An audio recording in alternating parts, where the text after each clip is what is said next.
Hello दोस्तों, आप सभी का स्वागत है मेरे YouTube चैनल जय महाकाली पर। दोस्तों, आशा करती हूँ आप सभी लोग स्वस्थ होंगे, ठीक होंगे, खुश होंगे और माँ और बाबा की कृपा आप सभी पर बनी रहे। दोस्तों, सवारी वाले व्यक्ति को किन किन नियमों का पालन करना चाहिए, कौन से परहेज करने चाहिए, आज की वीडियो में मैं पूरी जानकारी बता रही हूँ। वीडियो को आप ध्यान से देखिएगा और लास्ट तक सुनिएगा। अगर वीडियो पसंद आए तो लाइक करिएगा।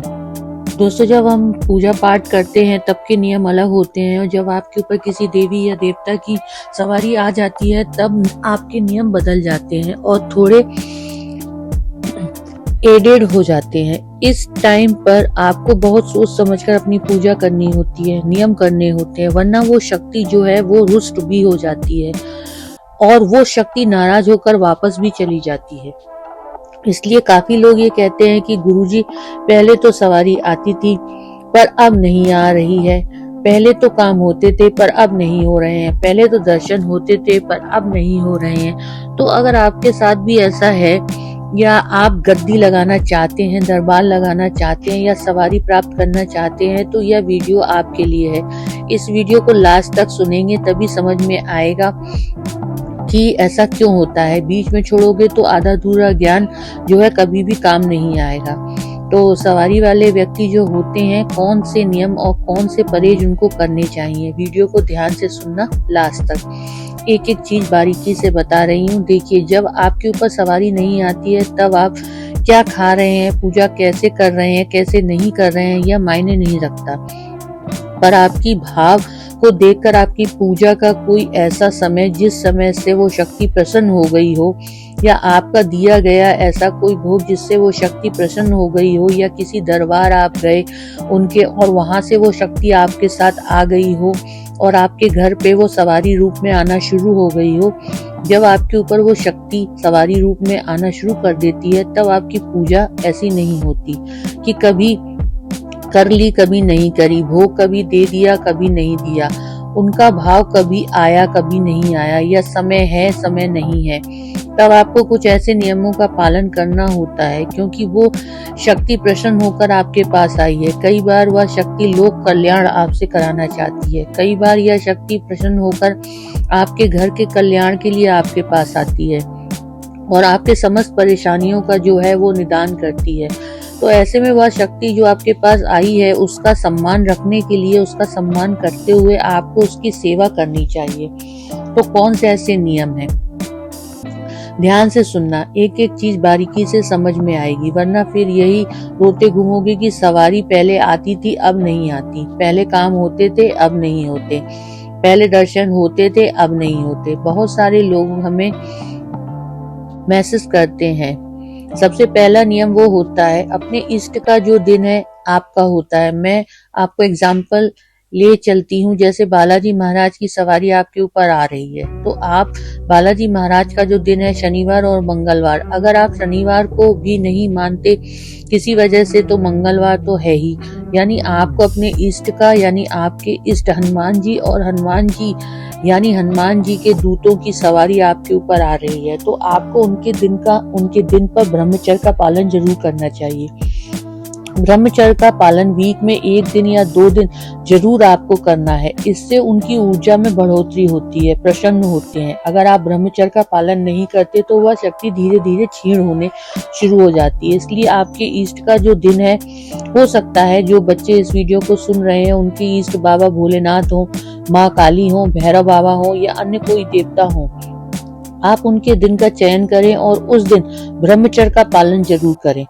दूसरा नियम होता है मानसिक ब्रह्मचर्य का पालन करना। देखो, मानसिक ब्रह्मचर्य में कोई दिन नहीं आता, यह एक साधक को समझना पड़ेगा कि अगर वह साधक है और देवी कृपा प्राप्त करना चाहता है तो आपको किसी बहन बेटी के प्रति गलत विचार नहीं रखने, किसी के प्रति आपको अपनी सोच को सकारात्मक बनाना है और एक अच्छे व्यक्ति की तरह, एक अच्छे साधक की तरह आपको इस पथ पर, आध्यात्मिक पथ पर आगे बढ़ना है। तो यह रहा दूसरा जो मैंने आपको बताया। तीसरा जो नियम आपको करना होता है वो है वीकली भोग। यानी वीकली भोग क्या होता है, हो सकता है आप पहले देते थे, नहीं देते, मन मर्जी आप दे देते हैं, पर अब नहीं चलेगा। वीकली भोग होता है बेटा, हफ्ते में 1 दिन आप चुनिए। हो सकता है वो आपके इष्ट का वार हो, या हो सकता है आपका वो वार हो जिस बार आपको समय मिलता हो, जैसे संडे के दिन समय आपको मिलता है। अगर दिन आपको नहीं मिलता तो आप वीक में एक दिन ऐसे चुनिए, या सुबह दें या शाम दें। सुबह भी दे सकते हैं, शाम को भी दे सकते हैं। आप सुबह या शाम अपने इष्ट को भोग दें। अब इसमें प्रश्न भी यह आता है कि गुरुजी भोग देना है तो क्या देना है, बहुत सारे बच्चों के दिमाग में चल रहा होगा। तो सबसे पहले मैंने वैसे भोग की प्रक्रिया मैंने बता रखी है, पहले किसका भोग जाता है। पर 2 लौंग, 2 इलायची और 1 बताशे का भोग अपने इष्ट को जरूर दें। पंचमेवा का भोग अपने इष्ट को जरूर दें। वीक में एक दिन गांठ मार लीजिए इस बात को कि आपको यह भोग देना है। तो यह तीसरा नियम मैंने आपको बताया। चौथा नियम होता है कि जो आपके इष्ट हैं उनके सिद्ध पीठ दरबार महीने में कम से कम एक बार जरूर जाएं। हफ्ते में जा सकते हैं तो बहुत अच्छी बात है, वरना महीने का या सोच लीजिए कि आपको उनके दरबार जाना ही है। अब मैं ये कह रही हूँ कि सवारी वाले व्यक्ति को दरबार जाना जरूरी है। आप देखते होंगे भक्तों को, बहुत सारे भक्त जो चौकी दरबार लगाते हैं वो दरबार जाते रहते हैं, हफ्ते में 2 दिन, हफ्ते में एक बार या महीने में एक बार। कई लोग साल में भी जाते हैं, पर आपको कोशिश करनी है कि महीने में एक बार आप जरूर जाएं। क्यों जाना है? क्योंकि उस स्थान से जो आपके इष्ट हैं, वहां से गण, वहां से दूत, वहां से सेवक या सेविका या योगिनियां आपके साथ चलनी शुरू हो जाती हैं, आपके साथ जुड़नी शुरू हो जाती हैं।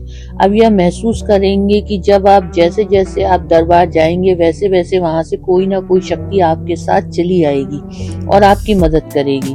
तो आपको दरबार जरूर जाना है। 5वां नियम होता है व्रत करना। जो भी आपके इष्ट हैं आप उनके दिन का व्रत जरूर करें, और व्रत मीठे पे करना होता है। 2 तरीके से व्रत होता है, एक होता है मीठा भोजन यानी फलाहार के साथ मीठा भोजन, एक होता है एक समय भोजन जो नॉर्मल भोजन आप करते हैं, सब्जी रोटी भी शाम को। तो आप अगर मीठा भोजन पे व्रत करते हैं, चाहे सोमवार का करें, चाहे मंगलवार का, बुधवार का या किसी भी दिन का करें, शनिवार का, तो आप शाम को मीठे चावल घी बूरे के साथ खीर या रोटी या दही मीठी के साथ पराठा इस प्रकार से बिना नमक का यह खाएं तो यह आपका मैंने बता दिया कि व्रत। अब इसमें सभी व्रत आ जाते हैं, चाहे वो हनुमान जी का हो, चाहे वो भैरव बाबा का हो, चाहे महाकाली का हो, चाहे भोलेनाथ का हो, अन्य किसी का हो, तो व्रत जरूर करना। आपको छठा होता है नियम, वो है हवन। हवन प्रचंड ऊर्जा आपको प्रदान करता है। जितना आपने एक महीने में जप किया, हवन एक वीक में आपको फल दे देता है। एक महीने का किया गया जप के बराबर होता है। एक हफ्ते में किया गया हवन, तो हवन जरूर करना। 7वां नियम होता है जप। देखो जप बहुत इम्पोर्टेंट होता है एक साधक के जीवन में। एक साधक जप करता रहता है, 2 तरीके से आपको जप करना है। एक जप होता है जो आप बैठकर करते हैं सुबह शाम, और एक जप होता है जो आपको चलते फिरते करना होता है। अगर गुरु मंत्र है तो चलते फिरते कीजिए आप उसको, और अपने इष्ट का मंत्र बैठकर कीजिए। अब छोटा मंत्र है जैसे ओम नमः शिवाय, तो कम से कम 21 माला आपको सुबह शाम करनी है। ज्यादा करो तो बहुत अच्छी बात है। अगर बड़ा मंत्र है, जैसे कोई बच्चे जो सुन रहे हैं उनका सावर मंत्र भी हो सकता है, तो वो मंत्र आपको मतलब कितना बड़ा है उसके ऊपर डिपेंड करता है। आप 1 माला करें, 5 माला करें, कम से कम आपको करना ही करना है। तो जब जरूर करें। 8वां नियम होता है किसी भी व्यक्ति को अपशब्द ना बोलें।